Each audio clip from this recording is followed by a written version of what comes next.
शहर की आखिरी बत्ती जहां खत्म होती थी और घने जंगल की काली परछाइयां शुरू होती थी, वहीं एक पुराना सुनसान रास्ता था जिसे लोग बीच का रास्ता कहते थे। दिन में भी वहां से कम ही लोग गुजरते थे और रात में तो जैसे वह रास्ता किसी और ही दुनिया का हिस्सा बन जाता था। कहा जाता था कि जो भी आधी रात के बाद उस रास्ते से अकेला गुजरा, वह या तो बदला हुआ लौटा या फिर कभी लौटा ही नहीं। शहर के लोगों ने उस रास्ते की कई कहानियां सुनी थी, लेकिन सच क्या था यह कोई नहीं जानता था। उसी शहर में अर्जुन नाम का एक युवक रहता था। वह ट्रांसपोर्ट कंपनी में काम करता था और अक्सर देर रात तक बाहर रहता था। एक दिन कंपनी के मालिक ने उसे जरूरी सामान शहर के दूसरी तरफ पहुंचाने को कहा। रास्ता लंबा था, लेकिन सबसे छोटा रास्ता वही जंगल और शहर के बीच वाला था। अर्जुन ने हंसकर कहा, भूत प्रेत कुछ नहीं होते, और ट्रक लेकर निकल पड़ा। रात के ठीक 12:23 हो रहे थे जब उसने शहर की आखिरी स्ट्रीट लाइट पार की। उसके बाद सड़क पर सिर्फ ट्रक की हेडलाइट की पीली रोशनी थी और चारों तरफ घना अंधेरा। पेड़ों की टहनियां हवा में ऐसे हिल रही थीं जैसे कोई फुसफुसा रहा हो। अर्जुन ने रेडियो ऑन किया, लेकिन सिर्फ खरखराहट सुनाई दी। उसने रेडियो बंद कर दिया। अचानक उसे लगा जैसे सड़क के किनारे कोई सफेद कपड़ों में खड़ा है। उसने ब्रेक मारा। ट्रक चीखता हुआ रुका, लेकिन सामने कुछ भी नहीं था। उसने सिर झटक दिया और फिर से गाड़ी आगे बढ़ाई। कुछ ही दूर जाने पर उसे फिर वही आकृति दिखी, इस बार सड़क के बीचों बीच। उसने हेडलाइट हाई बीएम पर की। आकृति गायब। अर्जुन का दिल अब तेज धड़कने लगा था। उसने खुद को समझाया कि यह उसका भ्रम है। तभी उसके ट्रक का इंजन अजीब आवाज करने लगा। स्पीड अपने आप कम हो गई। उसने एक्सीलरेटर दबाया, लेकिन ट्रक जैसे किसी ने पकड़ लिया हो। अचानक ट्रक बंद हो गया। चारों तरफ सन्नाटा, सिर्फ जंगल की झींगुरों की आवाज। अर्जुन नीचे उतरा। ठंडी हवा उसके चेहरे से टकराई। उसने बोनट खोला, लेकिन सब ठीक लग रहा था। तभी पीछे से उसे किसी के कदमों की आवाज सुनाई दी। वह पलटा, कोई नहीं। फिर कदमों की आवाज, इस बार और पास। उसका गला सूख गया। उसने मोबाइल निकाला, लेकिन नेटवर्क नहीं था। तभी उसे अपने ट्रक के शीशे में कुछ दिखा। पीछे की सीट पर कोई बैठा था। सफेद चेहरा, काली खाली आंखें और होठों पर हल्की मुस्कान। अर्जुन झटके से पीछे मुड़ा। सीट खाली। उसका शरीर पसीने से भीग गया। उसने जल्दी से ट्रक स्टार्ट करने की कोशिश की। चाबी घुमाई। इंजन ने आवाज की, फिर बंद। तभी उसके कान के बिल्कुल पास किसी ने फुसफुसाया, वापस मत जा। वह उछल पड़ा। पीछे कोई नहीं। उसकी सांसें तेज हो चुकी थी। उसने फिर कोशिश की। इस बार ट्रक स्टार्ट हो गया। उसने तुरंत गाड़ी आगे बढ़ाई, लेकिन सड़क अब वैसी नहीं थी जैसी पहले थी। उसे लगा वह गोल गोल घूम रहा है। वही टूटा हुआ पेड़, वही मुड़ा हुआ साइन बोर्ड बार बार सामने आ रहा था, जैसे रास्ता उसे छोड़ ही नहीं रहा था। तभी अचानक सामने एक पुरानी जली हुई बस खड़ी दिखी। अर्जुन ने कभी इस रास्ते पर बस नहीं देखी थी। बस की खिड़कियां टूटी हुई थी और अंदर अंधेरा। जैसे ही वह पास पहुंचा, बस के अंदर हल्की रोशनी जली। उसने देखा अंदर सीटों पर लोग बैठे थे, सबके चेहरे झुके हुए। उसने हॉर्न बजाया। तभी सभी ने एक साथ सिर उठाया। उनकी आंखें नहीं थी, सिर्फ काले गड्ढे। अर्जुन ने चीखकर एक्सीलरेटर दबाया और ट्रक तेज भागने लगा। लेकिन रियर व्यू मिरर में उसे दिखा कि बस भी उसके पीछे पीछे आ रही है, बिना आवाज के, जमीन से कुछ इंच ऊपर तैरती हुई। उसका दिल जैसे बाहर आ जाएगा। सड़क अचानक संकरी हो गई। पेड़ दोनों तरफ से झुककर जैसे रास्ता बंद कर रहे थे। ट्रक की हेडलाइट टिमटिमाने लगी। तभी बस अचानक उसके बिल्कुल सामने आ गई। उसने जोर से ब्रेक लगाया। ट्रक फिसलता हुआ रुका। बस गायब। सामने फिर वही खाली सड़क, लेकिन अब सड़क के बीचों बीच एक छोटी लड़की खड़ी थी। उसके बाल चेहरे पर बिखरे थे। वह धीरे धीरे सिर उठाने लगी। अर्जुन ने डरते हुए पूछा, कौन हो तुम? लड़की ने बिना होंठ हिलाए कहा, तुम्हें यहां नहीं आना चाहिए था। तभी उसके पैर जमीन से ऊपर उठ गए। उसका चेहरा लंबा होने लगा, आंखें काली हो गईं और मुंह अस्वाभाविक रूप से फैल गया। अर्जुन ने आंखें बंद कर लीं और पूरी ताकत से एक्सीलरेटर दबा दिया। ट्रक जैसे किसी अदृश्य दीवार को तोड़ता हुआ आगे निकल गया। अचानक सब शांत हो गया। सड़क फिर सामान्य थी। दूर शहर की हल्की रोशनी दिखने लगी। अर्जुन ने पीछे मुड़कर नहीं देखा। वह सीधे शहर पहुंचा। लेकिन जब उसने ट्रक रोका और नीचे उतरा तो उसके ट्रक के पीछे कीचड़ से एक वाक्य लिखा था, हम फिर मिलेंगे। अर्जुन के हाथ कांपने लगे।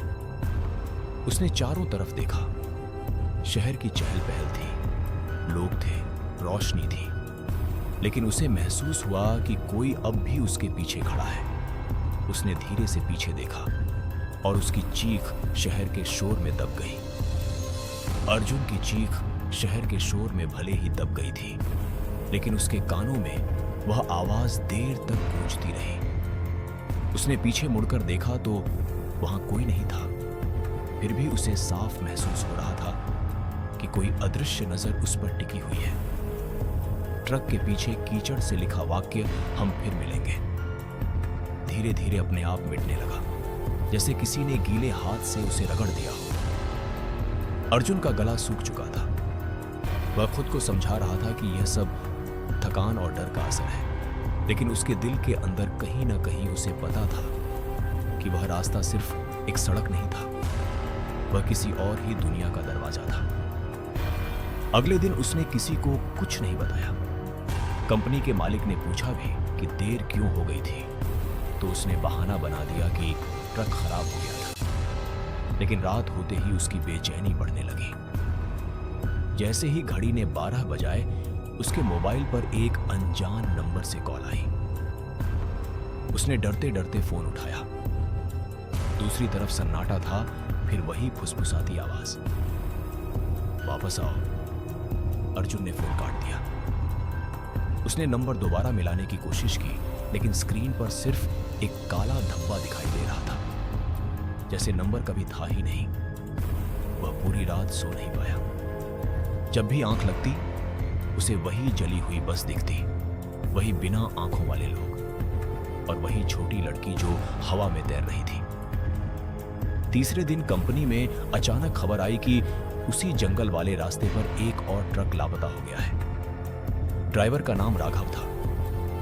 अर्जुन के हाथ से पानी का गिलास गिर गया। उसे लगा जैसे वह रास्ता अब लोगों को चुनकर बुला रहा है। शाम को उसने तय किया कि वह सच्चाई जाने बिना चैन से नहीं बैठ सकता। उसने अपने दोस्त विवेक को सब कुछ बताया।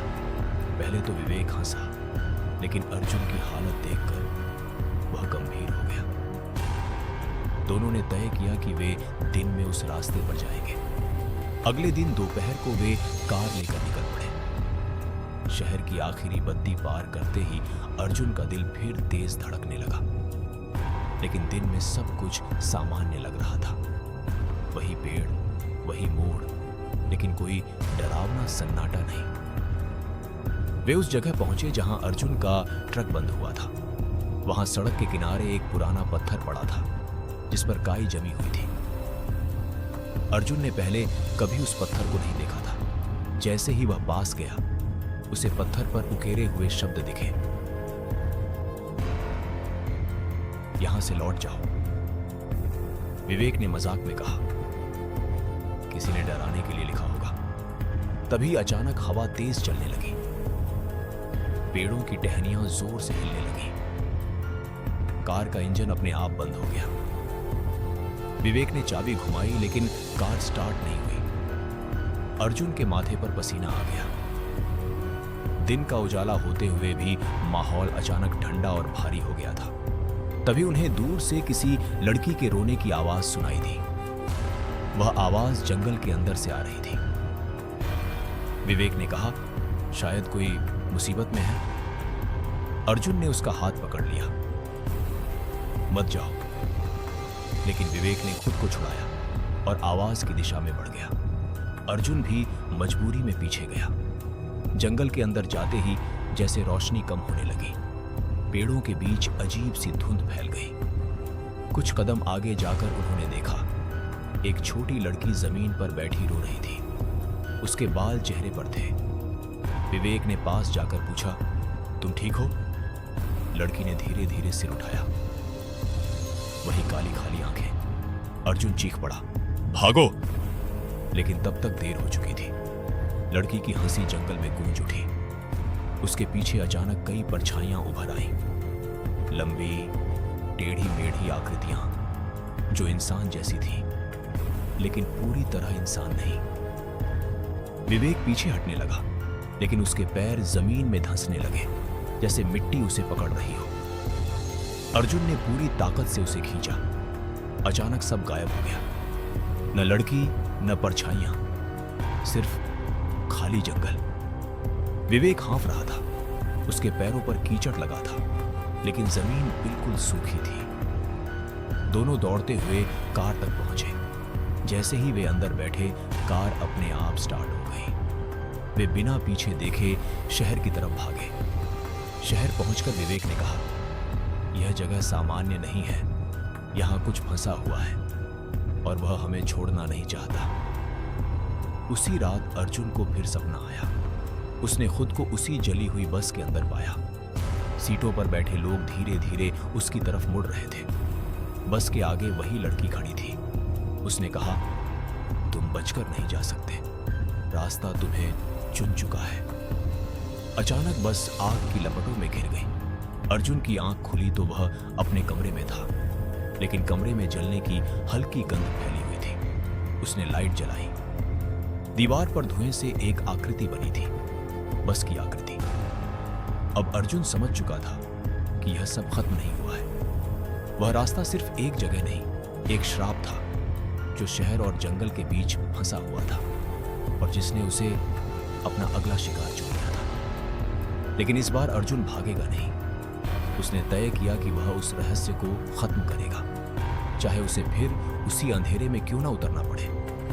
और जैसे ही घड़ी ने फिर 12 बजाए, उसके मोबाइल पर वही अनजान कॉल दोबारा आने। रात के ठीक 12 बजते ही अर्जुन का मोबाइल फिर उसी अनजान नंबर से बज उठा। इस बार उसने बिना झिझक कॉल रिसीव कर लिया। दूसरी तरफ कुछ पल सन्नाटा रहा, फिर धीमी और खुरदुरी आवाज आई, अगर सच जानना है तो वापस आओ, आज ही। कॉल कट गई। अर्जुन का डर अब जिद में बदल चुका था।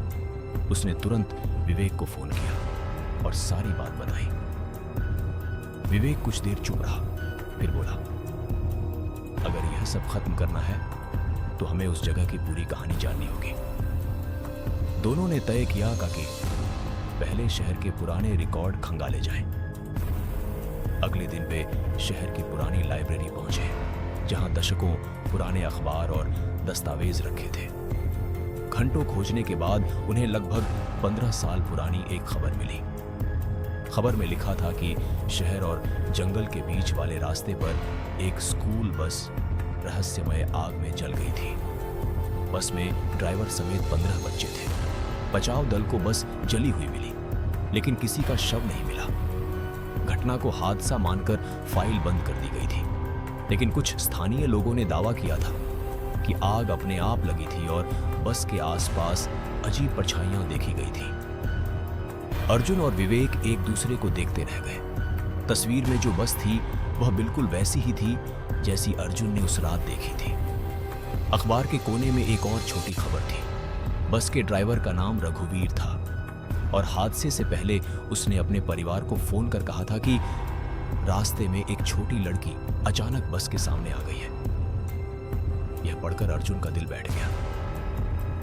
वही लड़की, वही काली आंखें। उन्होंने लाइब्रेरी के रिकॉर्ड से ड्राइवर के परिवार का पुराना पता निकाला। शहर के किनारे एक जर्जर मकान में रघुवीर की बूढ़ी पत्नी अकेली रहती थी। जब वे उससे मिले तो उसने पहले बात करने से मना कर दिया, लेकिन जैसे ही अर्जुन ने बस का जिक्र किया, उसकी आंखों में डर उतर आया। उसने कांपती आवाज में बताया कि हादसे से कुछ दिन पहले रघुवीर बहुत परेशान था।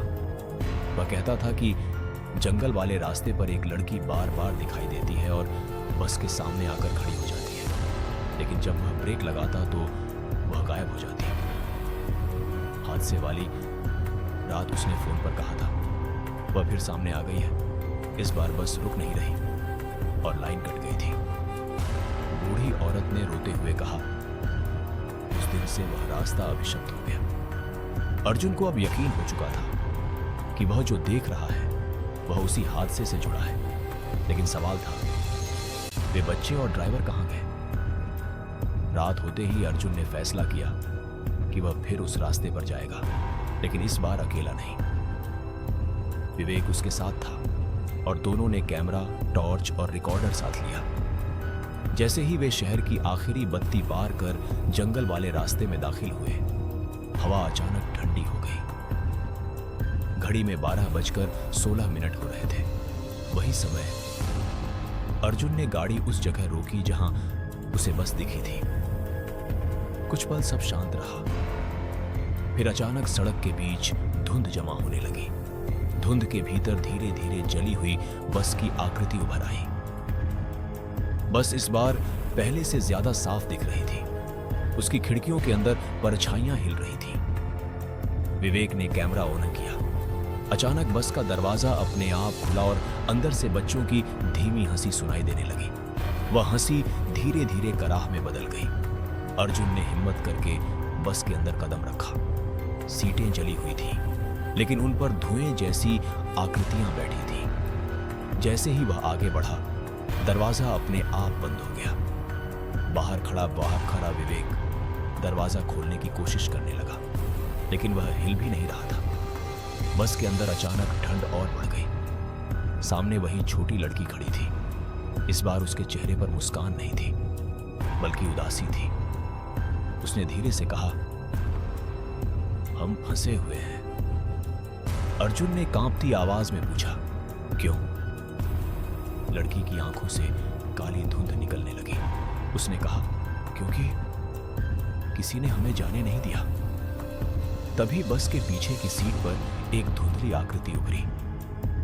ड्राइवर रघुवीर। उसने भारी आवाज में कहा, यह रास्ता एक दरार है, जंगल और शहर के बीच। यहां से कुछ आया था, उसने हम सबको रोक लिया। बस अचानक हिलने लगी।